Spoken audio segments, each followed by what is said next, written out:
The morning sun cast long shadows across the pristine grounds of Kensington Palace, as Catherine, the Princess of Wales, stood motionless at her bedroom window. Her fingers traced the cool glass while she watched the familiar routine of palace staff beginning their day below. Today felt different, though. There was a heaviness in the air that even the cheerful chirping of birds couldn't lift. William had been unusually quiet during breakfast, his usual warm smile replaced by a distant look that Catherine had learned to recognize over their years together. The official announcement wouldn't come until later, but she already knew what was weighing on his heart. The upcoming royal engagement would separate them for nearly 6 months, something that hadn't happened since their early courtship days. The demands of the crown had always been present in their relationship, but this particular assignment felt more significant. William would be representing the monarchy in a series of diplomatic missions across Commonwealth nations, a responsibility that came with immense honor, but also personal sacrifice. Catherine understood the importance of his role, yet the thought of managing their 3 children alone while maintaining her own royal duties seemed overwhelming. She remembered their conversation from the night before, when William had held her close in the quiet of their private sitting room. His voice had been steady, professional even, as he explained the necessity of the upcoming separation. But she had felt the tension in his shoulders, seen the way his jaw tightened when he spoke about leaving the family behind. The Duke of Cambridge had perfected the art of composure over the years, but Catherine could read the emotions he kept carefully hidden from the world. The children were still unaware of the full extent of their father's upcoming absence. George, at 10 years old, was beginning to understand the complexities of royal duty, but Charlotte and Louis remained blissfully innocent of the sacrifices their positions would eventually demand. Catherine had spent sleepless nights wondering how to explain Daddy's extended absence without causing unnecessary worry. Palace staff had been briefing her on the modified schedule she would maintain during William's absence. Her own engagements would continue, though some would be adjusted to accommodate single parenting duties. The thought of attending state dinners and charity galas while yearning for her husband's presence felt particularly challenging. They had always been each other's anchor during public events, sharing subtle glances and quiet moments of connection that helped them navigate the pressures of royal life. The couple had discussed the practical arrangements with their usual efficiency. Nanny Maria would have additional responsibilities, and Catherine's parents would be more involved with the children's care. Video calls were scheduled for bedtime stories and weekend family time, but technology couldn't replace the comfort of physical presence during difficult moments. Catherine's mind wandered to their courtship years when separations were common, but somehow easier to bear. They had been building their relationship then, each reunion strengthening their bond. Now, with the established family and shared responsibilities, the separation felt like temporary dismantling of their carefully constructed life together. The princess touched the small locket at her throat, a wedding gift from William that contained photos of their children. She had worn it to every solo engagement since becoming a mother, finding comfort in carrying a piece of her family wherever royal duties took her. Soon it would also serve as a reminder of her absent husband. William's study door remained closed as he handled final preparations with his private secretary. Catherine could hear the low murmur of voices discussing logistics, security protocols, and diplomatic objectives. The conversation sounded so clinical, so removed from the emotional reality of what this separation meant for their family. She wondered if other royal couples throughout history had faced similar challenges, whether duty and devotion could truly coexist without causing pain. The couple had always prided themselves on maintaining normalcy within their extraordinary circumstances. They attended school plays, helped with homework, and shared family dinners whenever possible. This upcoming separation would test their ability to preserve that normalcy from thousands of miles apart. Catherine worried about the small moments that William would miss: Louis's bedtime questions, Charlotte's dance recitals, George's cricket matches. As the morning progressed, Catherine found herself memorizing details of their shared routine. The way William hummed unconsciously while reading the morning papers, his habit of checking on each child before leaving for engagements, the comfortable silence they shared during their evening walks through the palace gardens. These ordinary moments had become precious, knowing they would soon exist only in memory. The official itinerary sat on William's desk, each destination marked with careful precision. Australia, New Zealand, Canada, and several smaller Commonwealth nations, would benefit from his presence and attention. Catherine felt proud of her husband's dedication to service, even as her heart ached at the thought of his departure. This was the burden of loving someone whose life belonged not just to family, but to an entire nation and commonwealth. The morning light shifted, casting new patterns across the palace floors as Catherine finally turned away from the window. Soon she would need to put on her public face, the composed smile that had become second nature over the years.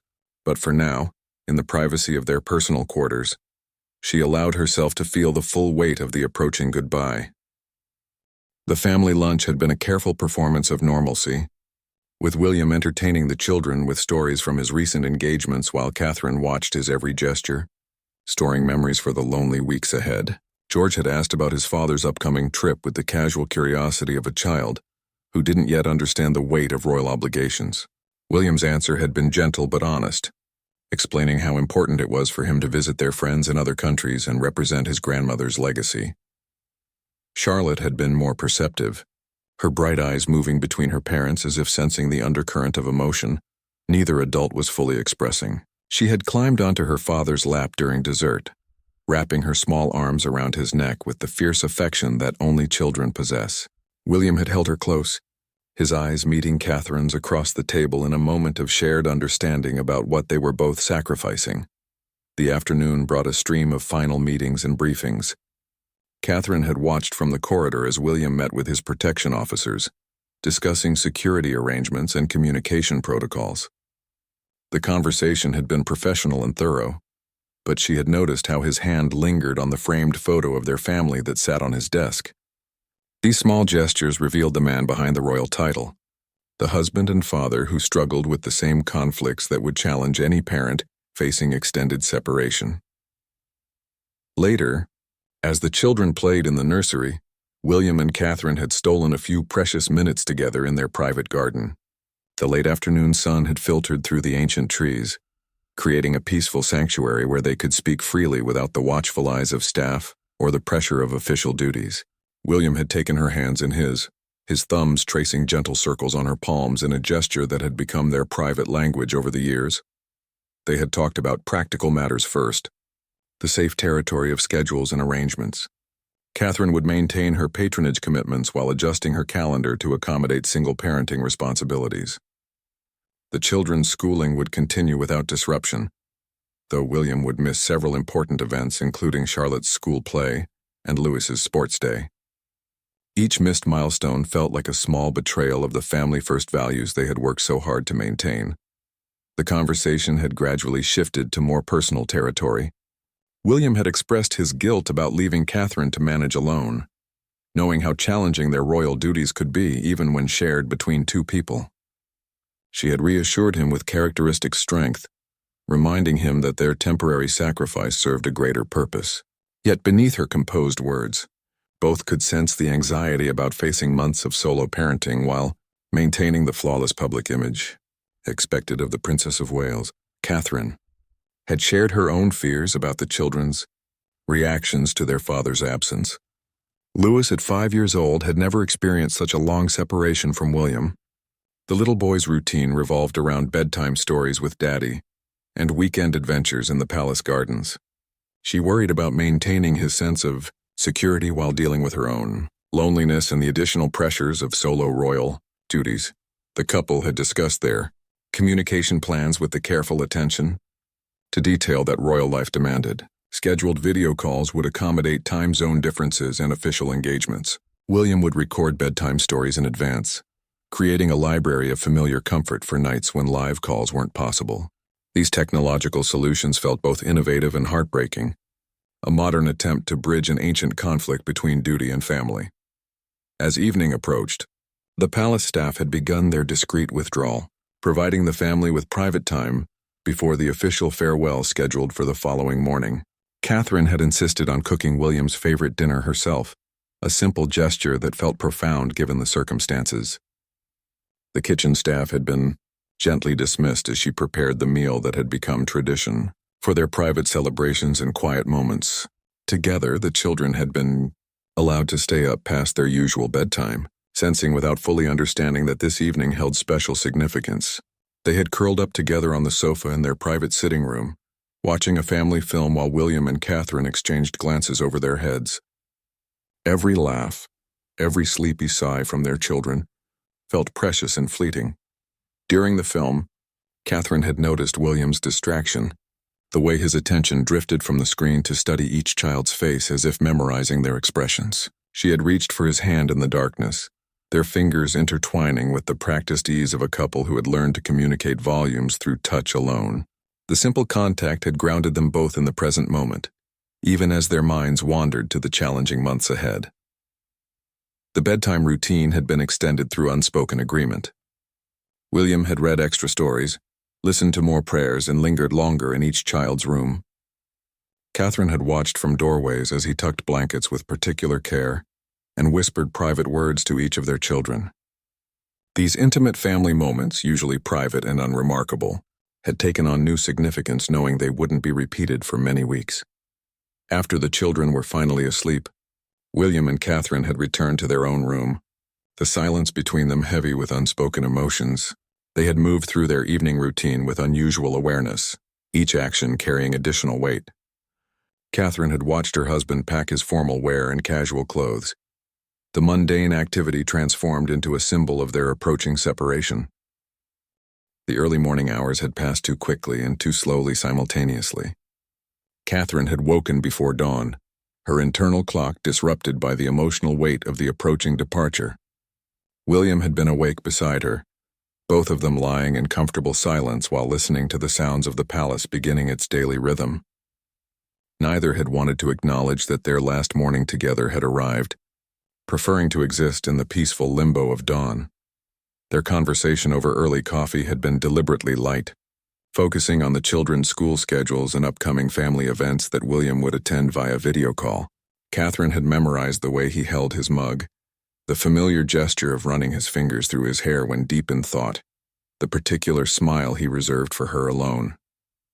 These details would need to sustain her through the lonely mornings ahead, when she would drink her coffee in solitude. The children had awakened with their usual energy, blissfully unaware that this breakfast would be different from countless others they had shared as a family. Louis had climbed onto William's lap to share his cereal, while Charlotte had chattered about her upcoming dance lesson. George, more perceptive than his younger siblings, had seemed to sense the underlying tension despite his parents' efforts to maintain normalcy. Catherine had watched William with each child, seeing how he absorbed every detail of their morning personalities and quirks. The official car had arrived precisely on schedule, its presence in the palace courtyard serving as an unwelcome reminder that their private family time was ending. William's protection team had loaded his luggage with practiced efficiency, their professional demeanor contrasting sharply with the emotional undercurrent of the family farewell. Catherine had felt the familiar transformation as their private world gave way to public duty and royal protocol. The children had been gently prepared for their father's departure, with explanations appropriate to their ages about Daddy's important work representing their country. Charlotte had presented William with a handmade card decorated with hearts and stick figures of their family, while Louis had insisted on giving him a favorite toy car for protection during the long flights. George had approached the goodbye with 10-year-old seriousness, shaking his father's hand before accepting a long embrace. Catherine had orchestrated these individual farewells with careful attention to each child's emotional needs, providing comfort while allowing William precious final moments with each of their children. She had watched him kneel to their eye level, speaking quietly to each one about being brave and taking care of Mummy. The sight of her composed husband, fighting tears while comforting their children, had nearly broken her own carefully maintained composure. The walk to the courtyard had felt both endless and far too brief. Palace staff had lined the path, offering respectful nods and well wishes for the Duke's journey.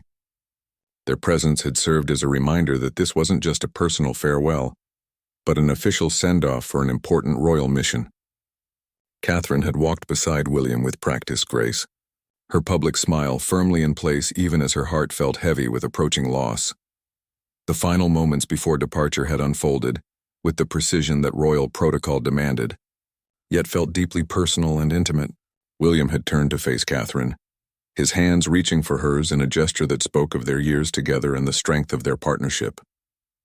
The watching staff and security personnel had seemed to fade into background as the couple shared their private goodbye within the public setting. Their embrace had been carefully controlled, mindful of watching eyes and cameras that might capture any display of emotion.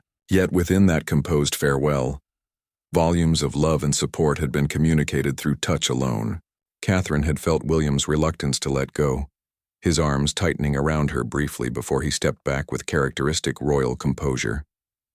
Their eyes had met one final time, exchanging promises and reassurances that words couldn't adequately express. William's final kiss had been gentle and lingering, a benediction that carried all the love and commitment that protocol prevented them from expressing more openly. Catherine had tasted the salt of carefully controlled tears.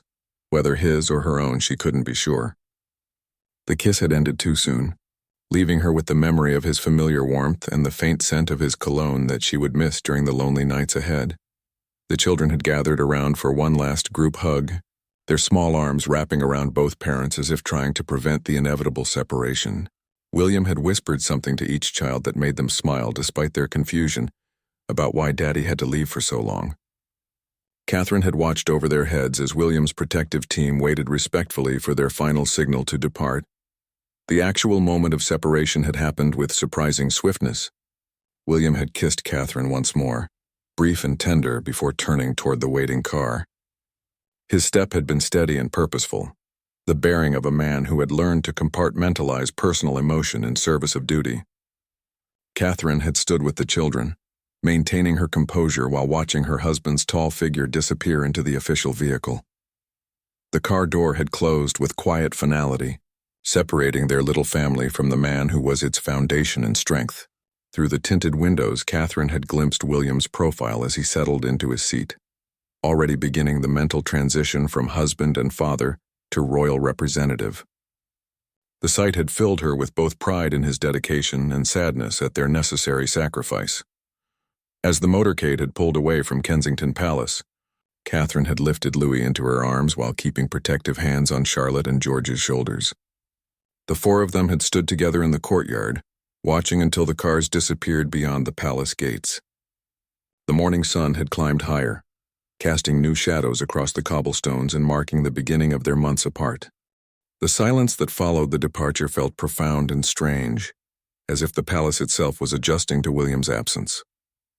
Catherine had guided the children back inside with gentle encouragement, her voice steady despite the emptiness that seemed to echo through the familiar corridors.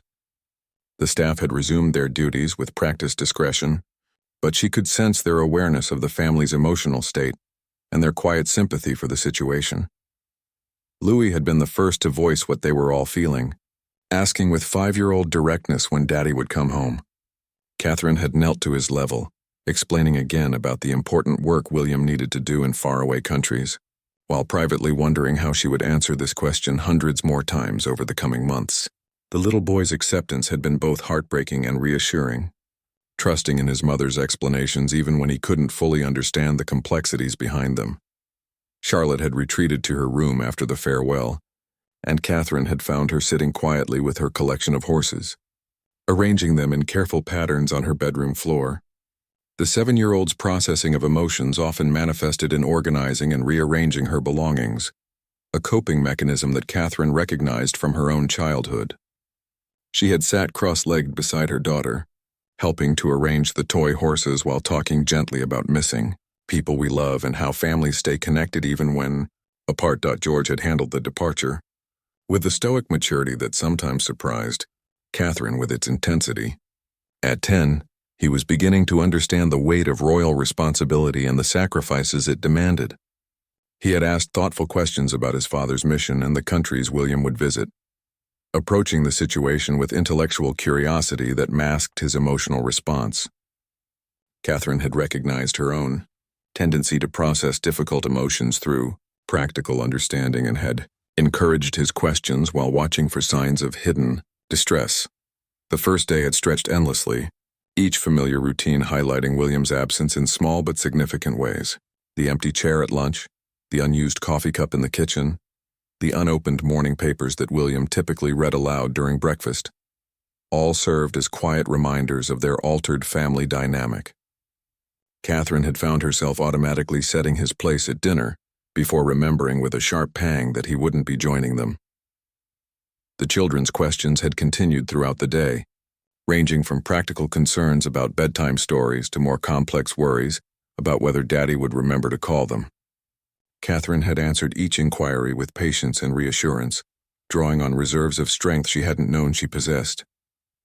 Her responses had been honest but age-appropriate, acknowledging their feelings while maintaining the optimism and security the children needed. The first scheduled video call had taken place after dinner, with all four of them gathered around Catherine's laptop in their private sitting room. William's face had appeared on screen from his hotel in Australia, looking tired from travel but smiling warmly at the sight of his family. The technology had felt both miraculous and inadequate. Wonderful to see his face and hear his voice, yet highlighting the thousands of miles that separated them. Each child had taken turns sharing their day with William, from Lewis's enthusiastic description of his morning play date to Charlotte's careful recounting of her piano lesson. George had shown his father a drawing he'd made at school, holding it up to the camera with the earnest pride that always made both parents smile. Catherine had watched William's reactions to each child, seeing how he absorbed every detail despite his obvious exhaustion. The conversation had lasted nearly an hour, with William reading a bedtime story to Louis through the screen and listening to Charlotte sing a song she'd learned in music class. The interaction had felt both natural and artificial, maintaining their family connection while emphasizing the physical distance between them. Catherine had found herself studying William's face for signs of how he was coping with the separation, noting the careful control in his expression that suggested he was struggling with the same emotions she was experiencing. After the children had said goodnight and been tucked into their beds by Catherine alone, she had returned to the laptop for a few private minutes with William. Their conversation had been quieter, more intimate, focusing on the practical and emotional challenges they were both facing. William had shared details about his flight and accommodation, while Catherine had admitted to the difficulty of managing bedtime routines without his help. The call had ended too soon, limited by William's scheduled dinner with local officials and Catherine's own exhaustion from managing 3 emotional children while maintaining her own composure. Their final exchange had been tender but restrained, both aware that Palace staff might be within earshot and that their private moments of connection were precious and limited. The night had been Catherine's first real test of solitude since William's departure. The bed had felt vast and empty, despite years of sleeping alone during William's military service and shorter royal engagements. She had found herself reaching for him unconsciously, her hand finding only cool sheets where his warmth should have been. The silence had been profound, broken only by the distant sounds of palace security and the occasional creak of settling walls. Sleep had come fitfully, interrupted by dreams of missed calls and empty airports. Catherine had awakened several times, disoriented by the absence of William's familiar breathing beside her. Each awakening had brought a moment of hope followed by the reality of their separation, a cycle that had left her feeling drained before the day had even begun.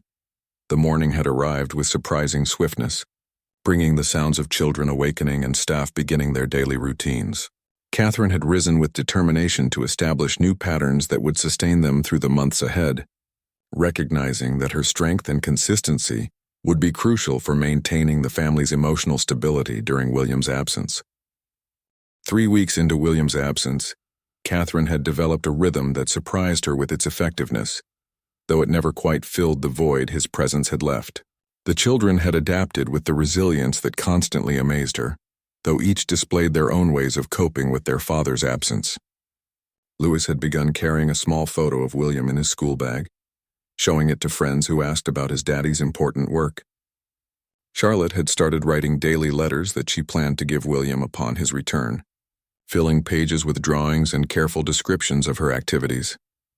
The scheduled video calls had become the anchor points of their week, with the entire family gathering around the laptop with anticipation and excitement that made Catherine's heart both soar and ache. William's face on the screen had become more familiar than his physical presence, yet each conversation brought fresh reminders of what they were missing. His delight at their daily updates was evident, but Catherine could see the strain in his eyes, the careful way he held his shoulders that suggested he was fighting his own battles with loneliness. Catherine's solo royal engagements had presented unexpected challenges and surprising rewards. Walking into state functions without William's reassuring presence had initially felt daunting, but she had discovered reserves of confidence she hadn't known existed. The public response to her solo appearances had been overwhelmingly positive, with media commentary praising her poise and independence. Yet each success felt incomplete without William to share the experience with during their traditional post-event debriefings. The charity visits had been particularly meaningful, allowing Catherine to focus entirely on the causes she championed, without dividing her attention between official duties and supporting William's initiatives. At a children's hospital in Manchester, she had spent extra time with young patients, finding in their courage and optimism a reflection of her own children's strength.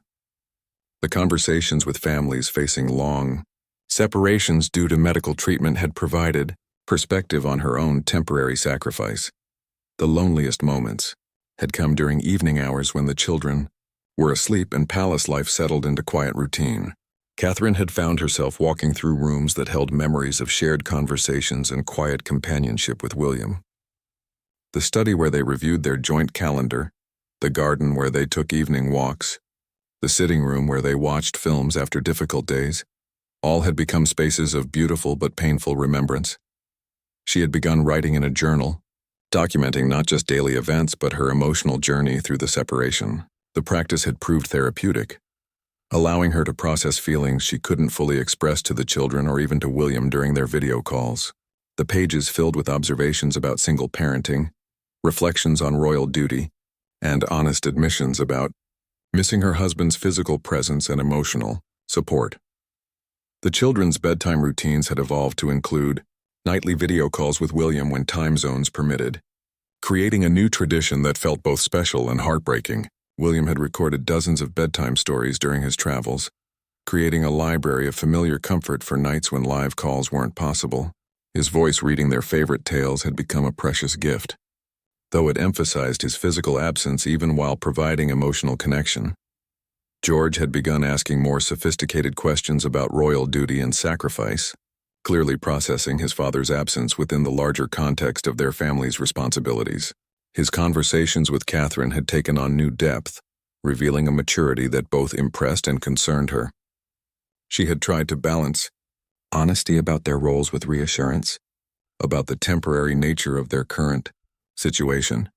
The surprise visit from Catherine's parents had provided welcome relief and perspective. Carol and Michael Middleton had arrived with their characteristic warmth and practical support, bringing normality and additional hands during a particularly challenging week. Their presence had allowed Catherine to attend evening engagements without worry about the children's care, while their obvious pride in her handling of the situation had provided much-needed emotional reinforcement. William's first major speech from New Zealand had been broadcast live, allowing the family to watch together as he addressed Commonwealth leaders about shared values and cooperation. Catherine had felt immense pride watching her husband represent their country with such eloquence and conviction, while the children had cheered to see Daddy on television.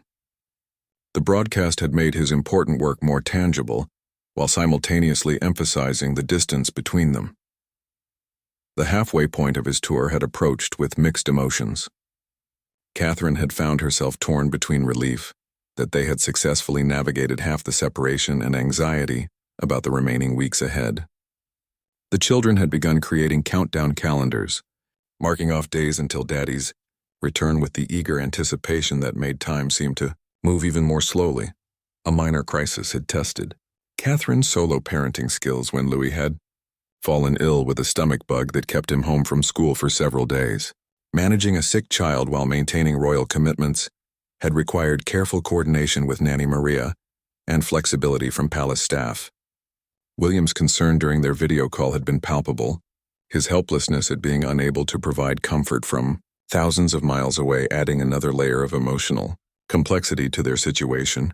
The experience had reinforced Catherine's appreciation for the support systems that surrounded their family, from dedicated staff to understanding institutions that accommodated her modified schedule. It had also highlighted her own growth in confidence and capability. managing challenges that would have seemed overwhelming just weeks earlier. Late-night conversations with William had become increasingly precious and intimate. Their connection deepened by the obstacles they were overcoming together. They had shared fears and hopes with new honesty. Their relationship strengthened by the test of separation, even as they yearned for physical reunification. These whispered exchanges across time zones had created a new dimension of intimacy, proving that love could transcend distance, even when it couldn't eliminate longing. The final week of William's tour had arrived with a mixture of excitement and nervous energy that permeated every corner of Kensington Palace. Catherine had watched the children's anticipation grow daily, their countdown calendar finally showing single digits as they prepared for their father's homecoming. The waiting had become almost unbearable in its intensity, each day feeling simultaneously endless and precious as they approached the reunion they had all been craving. Catherine's own emotions had become increasingly complex as William's return date approached. The independence and strength she had discovered during his absence had surprised her with its depth and value. She had successfully managed solo parenting, navigated challenging royal engagements, and found new dimensions of her own capability. Yet the longing for her husband's presence had only intensified, making her realize how deeply their partnership influenced every aspect of her life. The children had thrown themselves into preparation for William's homecoming with characteristic enthusiasm. Charlotte had finished her collection of letters and drawings, creating a thick folder of memories and messages she had saved throughout his absence. Louis had practiced a song he wanted to perform, while George had prepared a detailed report about his school projects and achievements. Their excitement had been infectious, filling the palace with anticipatory joy that staff members had commented on with warm smiles. William's final video call before departure had been both celebration and farewell to their long-distance routine. The family had gathered around the laptop one last time, sharing the news that Daddy would be home in just 2 days. The children's cheers had been audible throughout their private quarters, while Catherine had felt tears of relief and happiness that she no longer needed to hide. William had looked different on screen, relaxed and genuinely excited, in a way that hadn't been visible during the difficult early weeks of separation. The practical preparations for William's return had occupied Catherine's attention during those final days, providing welcome distraction from the emotional anticipation. She had coordinated with palace staff to ensure his favorite meals would be prepared, had his study organized with accumulated correspondence, and had cleared their joint calendar for private family time. These details had felt both mundane and profoundly meaningful, small acts of love and preparation for rebuilding their shared life. The night before William's scheduled arrival had passed in restless anticipation. Catherine had found sleep elusive, her mind racing between excitement for their reunion and reflection on the changes the separation had brought to their family. She had walked through the quiet palace corridors, noting how different everything would feel once William's presence filled these spaces again. The familiar rooms had seemed to hold their breath in anticipation of his return. The morning of homecoming had dawned bright and clear, as if the weather itself was celebrating their family reunion. The children had awakened early with irrepressible energy, unable to contain their excitement despite Catherine's attempts to maintain normal morning routines.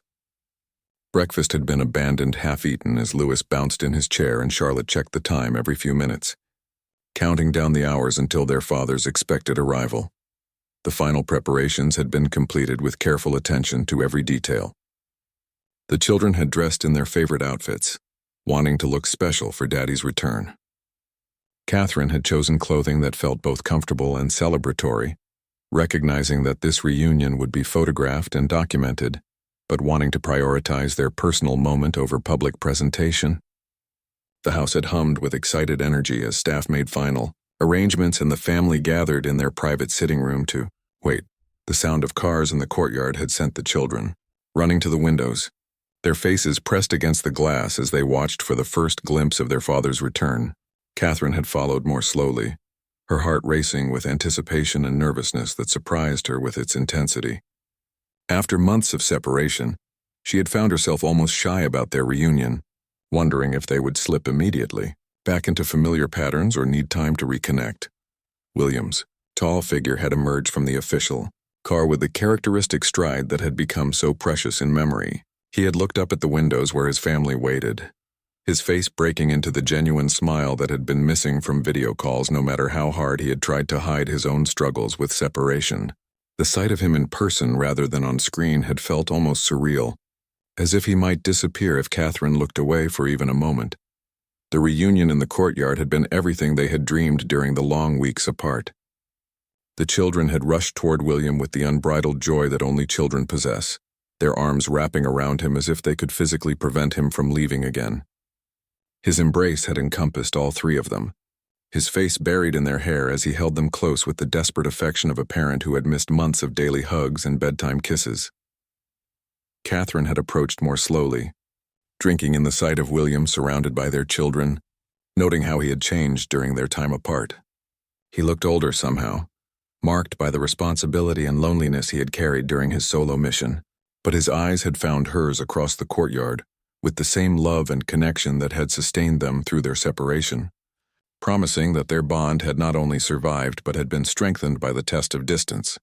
Their personal reunion had been tender and profound, filled with the accumulated longing of months apart. William's arms had felt like coming home, his familiar scent and warmth providing comfort she hadn't fully realized she had been craving. Their kiss had been witnessed by children and staff, but had felt completely private in its intensity and emotion. In that moment, the composed facade they had both maintained throughout the separation had finally cracked, revealing the depth of love that had made every day apart feel like loss and every day of reunion feel like resurrection.